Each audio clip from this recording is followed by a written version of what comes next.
Welcome to this presentation on round-robin scheduling. Today we're diving into time slice-based scheduling and context switching, a cornerstone of modern operating systems. So, what exactly is round-robin scheduling?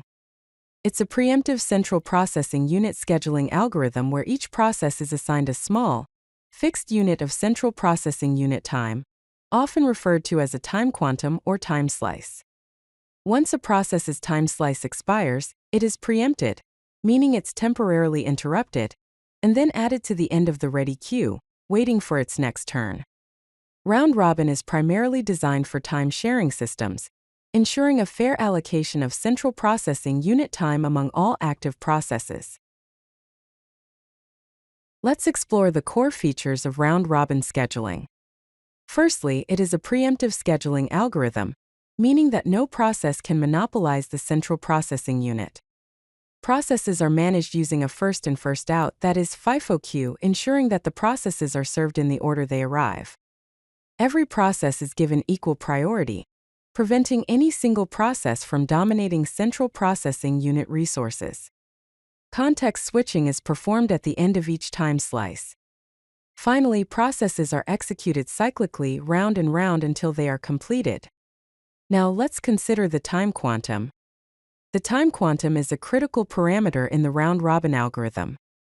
If the time quantum is too large, the algorithm degrades to first-come, first-served scheduling. If it's too small, it leads to excessive context switching overhead, which can reduce overall system performance. The optimal range for a time quantum is typically between 10 to 100 milliseconds, keeping in mind that a context switch usually takes only 1 to 10 microseconds. Here is a basic implementation of the round-robin scheduling algorithm. The round-robin function takes an array of processes and a time quantum as input. A ready queue is initialized, and the current time is set to 0. All processes are added to the ready queue. The algorithm enters a while loop which continues as long as the ready queue is not empty. Inside the loop, the current process is dequeued from the ready queue. The execute time is determined as the minimum of the time quantum and the current process's remaining time. The current process is executed for the execute time, and the current time is increment accordingly. If the current process still has remaining time after execution, it is enqueued back into the ready queue. The loop continues until all processes are completed. Let's walk through a practical example of round-robin scheduling. Here's a table showing 4 processes P1, P2, P3, and P4, along with their arrival times and burst times. Assume that the time quantum is 3. Looking at the Gantt chart, we can see how the processes are scheduled. P1 runs first for a time quantum of 3. Then P2 runs for its time quantum of 3. Next, P3 gets its turn, followed by P4. Finally, P1 runs again to complete its remaining burst time. Let's understand context switching in round-robin.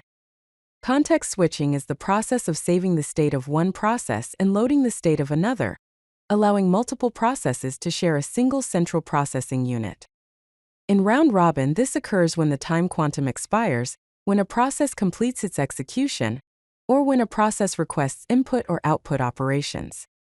The context switch overhead includes various tasks such as saving central processing unit registers, updating process control blocks, and switching memory maps. The diagram illustrates this process, showing how the central processing unit switches between process P1 and process P2 after the time quantum expires. Like any scheduling algorithm, round-robin has its advantages and disadvantages. On the plus side, it provides fair central processing unit allocation among all processes and prevents process starvation, making it suitable for time-sharing environments and interactive systems.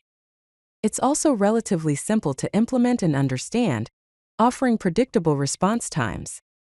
However, round-robin's performance heavily depends on the selection of the time quantum. A small time quantum can lead to high context switching overhead, while a large time quantum can make it less responsive. Additionally, round-robin does not consider process priorities, and may not be suitable for processes with varying central processing unit burst times. Finally, the average waiting time can be high, and it does not offer special treatment for time-sensitive tasks. Let's examine the performance metrics for round-robin scheduling. Key performance indicators include average waiting time, which measures the average time processes spend in the ready queue. Average turnaround time, which calculates the average time to complete a process. Average response time, which measures the time from submission to the first central processing unit response. Central processing unit utilization, which indicates the percentage of time the central processing unit is actively executing processes. The effect of the time quantum on these metrics is crucial. As shown in the chart, a small time quantum increases context switch overhead, but improves response time. Conversely, a large time quantum reduces overhead, but can increase response time. Throughput is also affected with an optimal range balancing these factors. Let's explore the variations in real-world applications of the round-robin algorithm. There are several round-robin variants. Priority round-robin combines priority scheduling with round-robin for processes of the same priority. Weighted round-robin assigns different time quanta based on priority or requirements. Selfish round-robin dynamically adjusts time quantum based on process behavior. Adaptive round-robin adjusts time quantum based on the average burst time of processes in the ready queue.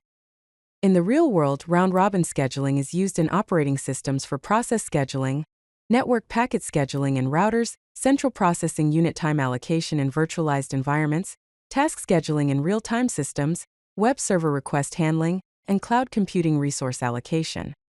In conclusion, round-robin remains one of the most widely used scheduling algorithms due to its simplicity, fairness, and responsiveness. The key to effective implementation is finding the optimal time quantum that balances context switching overhead with response time. If you like this video, hit that like button and don't forget to subscribe. Visit codelucky.com for more such useful content.